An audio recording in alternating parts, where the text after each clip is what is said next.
Capítulo 45. Arish, querida, quiero presentarte a mi futuro suegro, Gonzalo Alvarado. Tiene mucho interés en hablar contigo sobre sus viajes a Tánger y los amigos que allí dejó.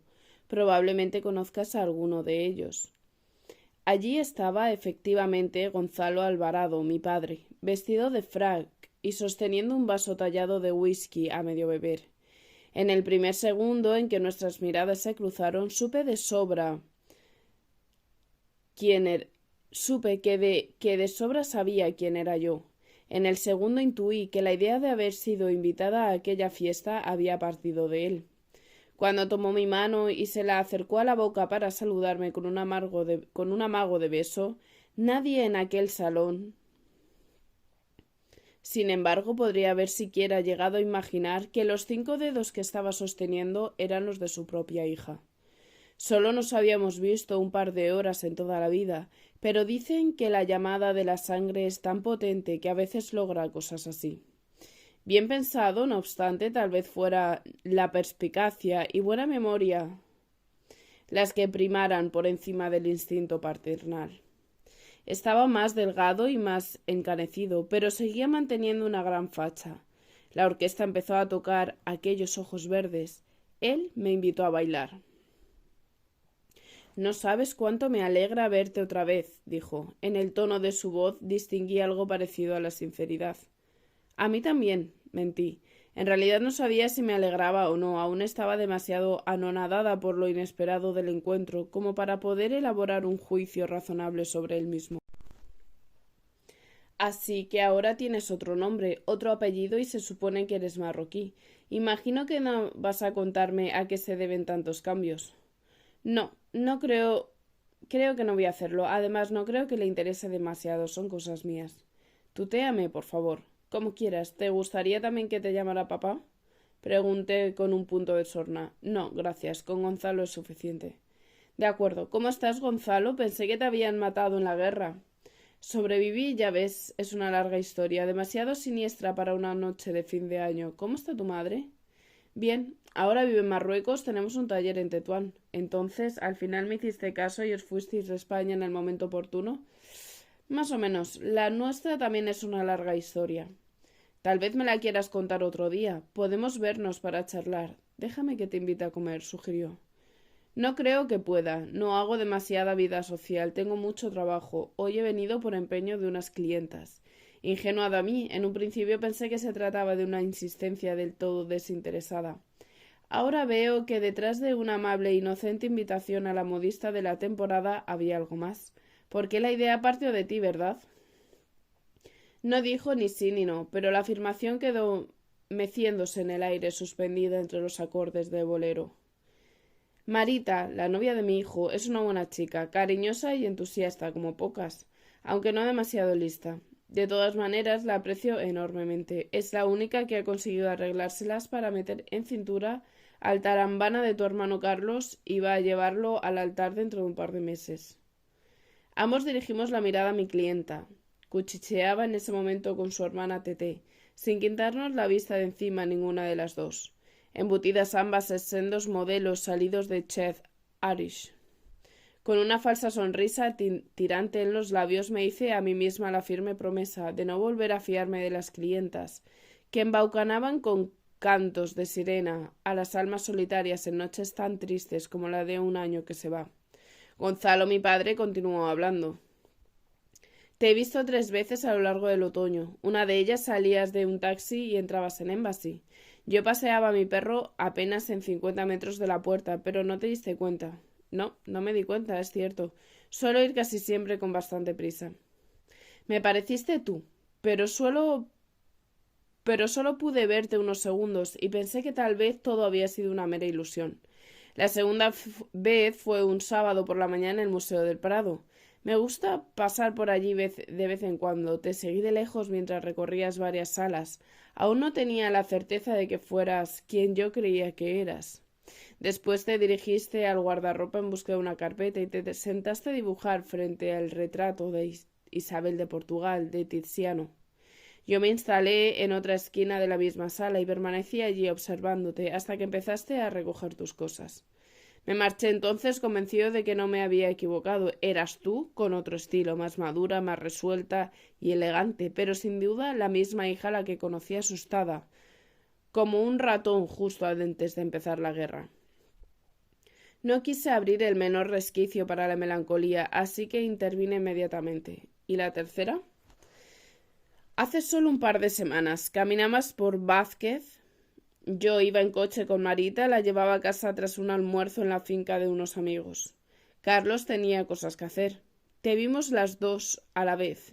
Y entonces, para mi gran sorpresa, ella te señaló y me dijo que eras su nueva modista, que venías de Marruecos y te llamabas Arish no sé qué. Agourik. En realidad es mi apellido de siempre, puesto al revés. Quiroga. Agourik. Suena bien. ¿Tomamos una copa, señorita Agourik? Preguntó con gesto irónico.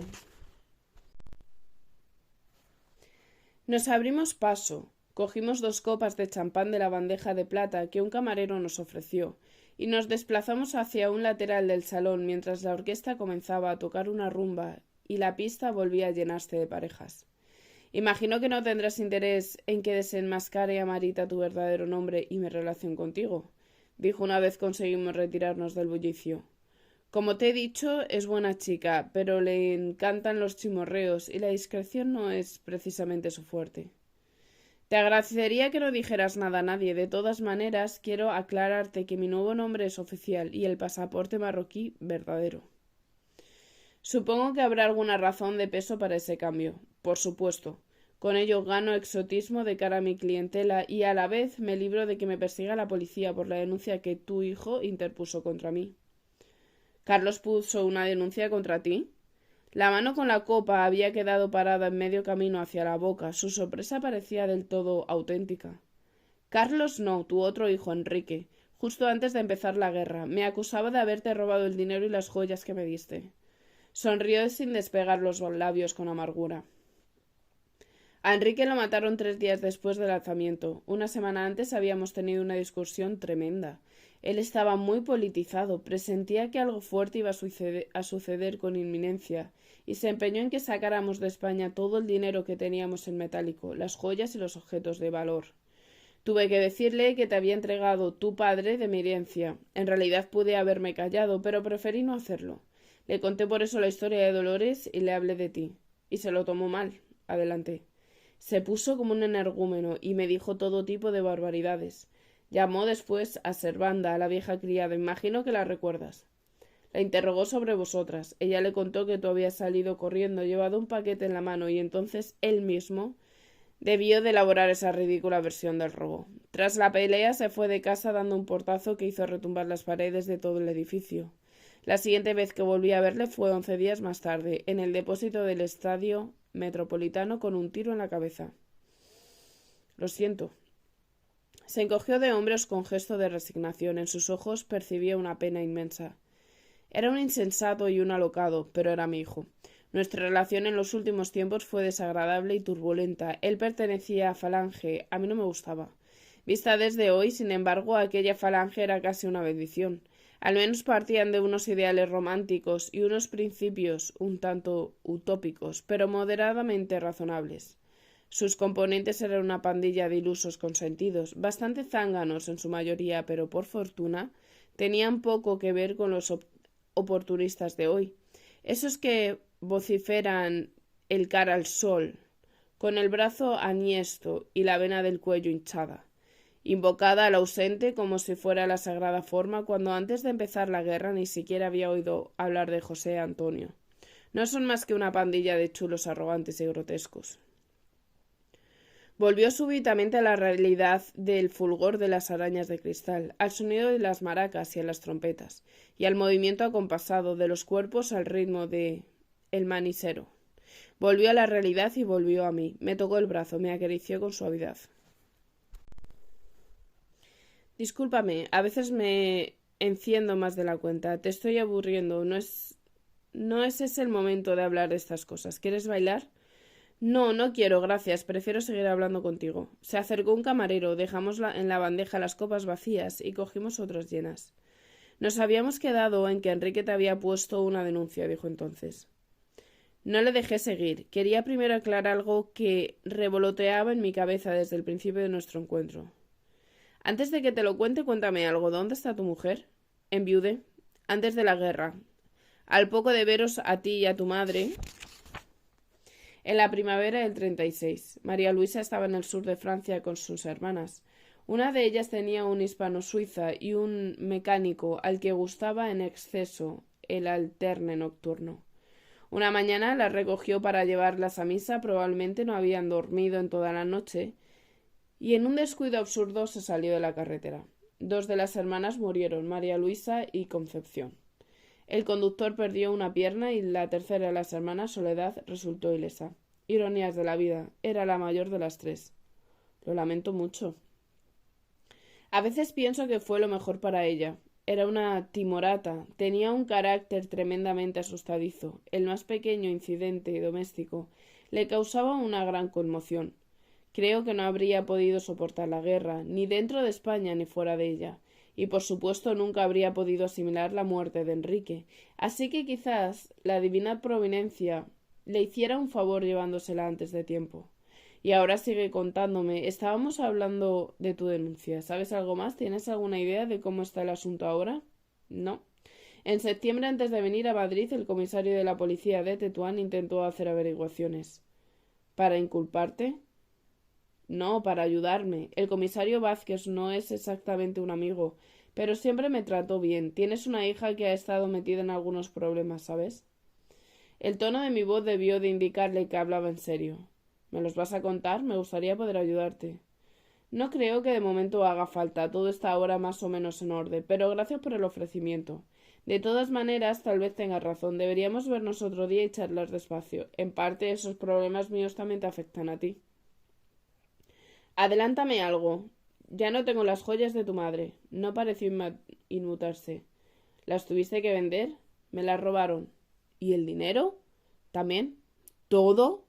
Hasta el último céntimo. ¿Dónde? En un lugar de Tánger. ¿Quién? Un indeseable. ¿Le conocías? Sí, y ahora si no te importa vamos a cambiar de conversación. Otro día, con más tranquilidad, te contaré los detalles. Faltaba ya poco para la medianoche y por el salón se movía cada vez más fracs, más uniformes de gala, más vestidos de noche y escotes cuajados de joyas.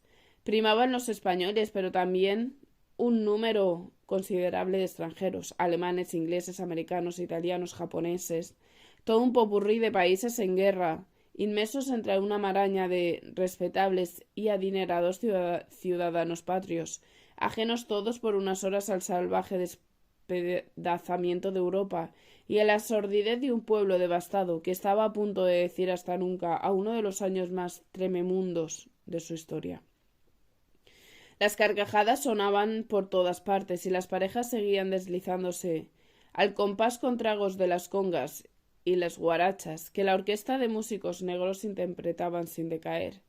Los lacayos con librea que nos habían recibido flanqueando la escalera comenzaron a repetir pequeñas cestas con uvas e instaron a los invitados a dirigirse a la terraza para tomarlas a la par de las campanadas del vecino rojo de la Puerta del Sol. Mi padre me ofreció su brazo y yo lo acepté. Aunque cada uno hubiera llegado por su cuenta, de alguna manera silenciosa habíamos convenido recibir el año juntos. En la terraza nos reunimos con algunos amigos, su hijo y mis maquinadoras clientas. Me presentó a Carlos, mi medio hermano, parecido a él y en absoluto a mí. ¿Cómo podría haber intuido él que tenía delante de la modista advenecida de su propia sangre, a la que su hermano denunció por haberles brindado a ambos un buen apellido de su herencia? A nadie parecía importar el intenso frío de la terraza. El número de invitados había multiplicado y los camareros no daban abasto circulando entre ellos mientras vaciaron botellas de champán envueltas en grandes servilletas blancas. Las conversaciones animadas, las risas y el tintineo de las copas parecían sostenerse en el aire, a punto de rozar el cielo de invierno oscuro como el carbón. Desde la calle, entre tanto, como un ruido bronco, ascendía el sonido de las voces de aquella masa apelotonada de infortunados, esos a los que su negra suerte había destinado a mantenerse al ras de los adoquines y a compartir un litro de vino barato o una botella de cazalla rasposa como el asperón. Empezaron a irse las campanadas, primero los cuartos, después las definitivas. Comencé a tomar las uvas concentrada, don, una, don, dos, don, tres, don, cuatro. A la quinta noté que Gonzalo había pasado su brazo sobre mis hombros y me atraía hacia sí. A la sexta los ojos se me llenaron de lágrimas.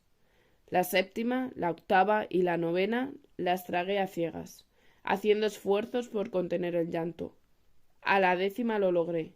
Con la undécima me recompuse y al sonar la última me giré y abracé a mi padre por segunda vez en toda mi vida.